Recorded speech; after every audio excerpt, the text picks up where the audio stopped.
Hey everyone, and welcome back to the OD7 Music course. So far, we've been building step by step. In week 1, we worked on breath control. Week 2, we focused on pitch accuracy and ear training. Week 3, we developed tone quality, resonance, and vocal strength. Week 4, we worked on articulation, diction, rhythm, and timing.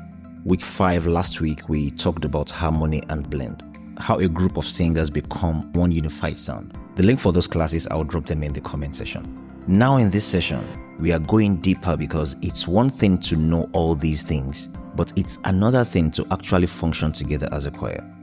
Today, we are focusing on listening, communication, and music memory. This is where choirs stop sounding like individuals and start becoming truly intentional and connected. So now, you're welcome to class. In the next few minutes, we are going to do more than just talk about singing. We are actually going to run a little mini rehearsal right here. My goal is to completely transform how you listen, how you remember, and ultimately how you sing together as one powerful, unified voice. Are you ready for that? Let's get started. Let's start with a really basic question. When you are standing up there in the choir, when you're standing up on the altar or on the stage to sing, who are you really singing with? Is it just the person next to you, your section, or the director? The real question is, are you actually listening to them? Because there is the thing. In a choir, communication isn't about talking. It's this constant silent conversation or listening, observing, and adjusting all in real time. And that silent conversation, it really all starts with one fundamental thing. And this brings us to our very first core skill, the art of listening.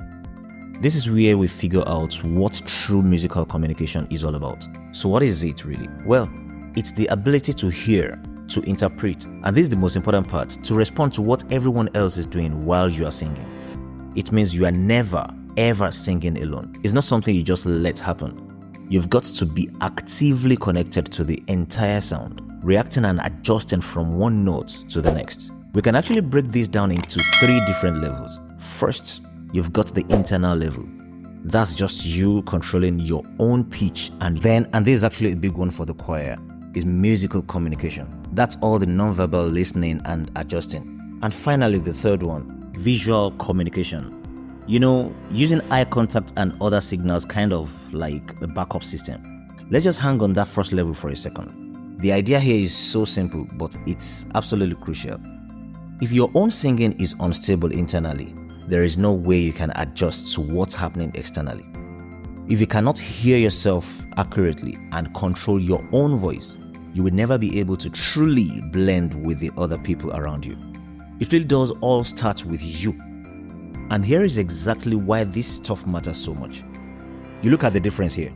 Without communication, everything sounds scattered. The harmonies are kind of weak and the timing is all over the place. But with communication, suddenly the sound is unified. It's full. Transitions are very smooth. It's literally the difference between a group of people just singing at the same time and a real choir making real music. Okay, so how can you tell if your choir is actually communicating well? What are the things you should be listening for in your next rehearsal?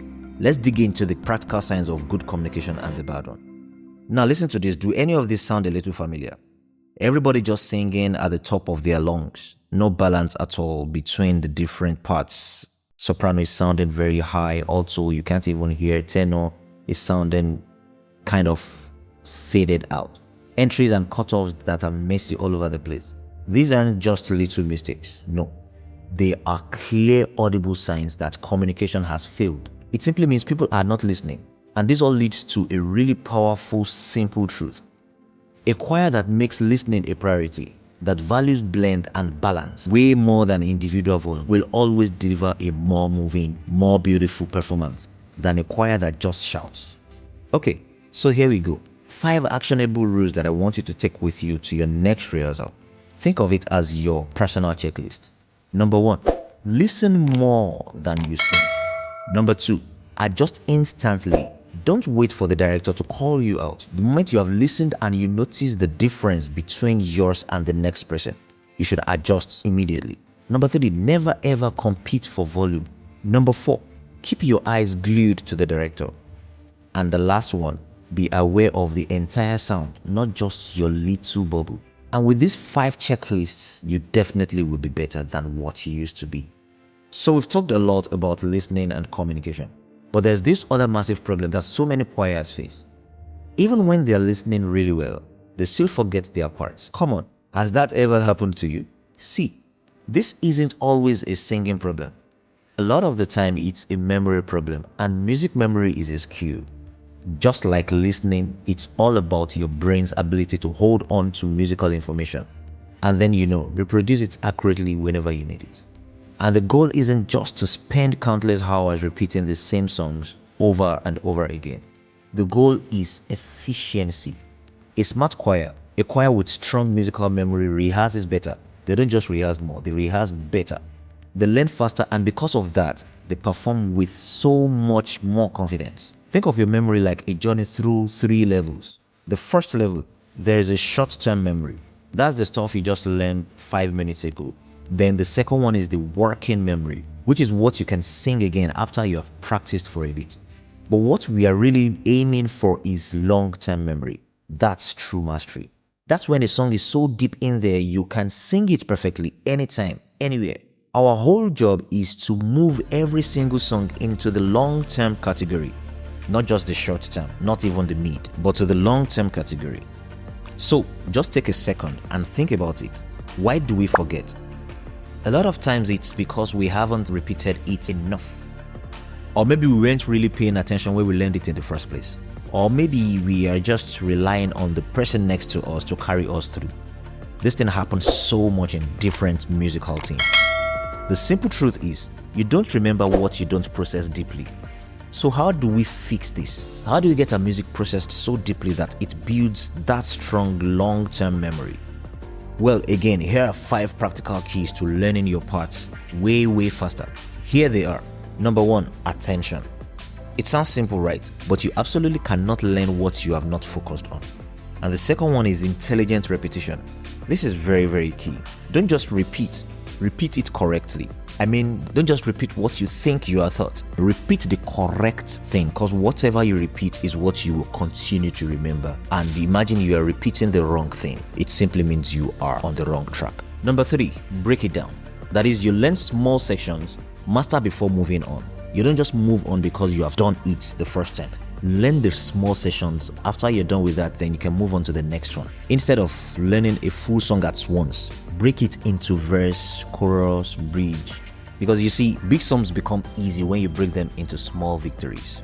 And then number 4, find the patterns in the music. You see, songs repeat, harmonies follow pattern. If you understand structure, you will definitely learn faster. You see, smart singers don't memorize everything.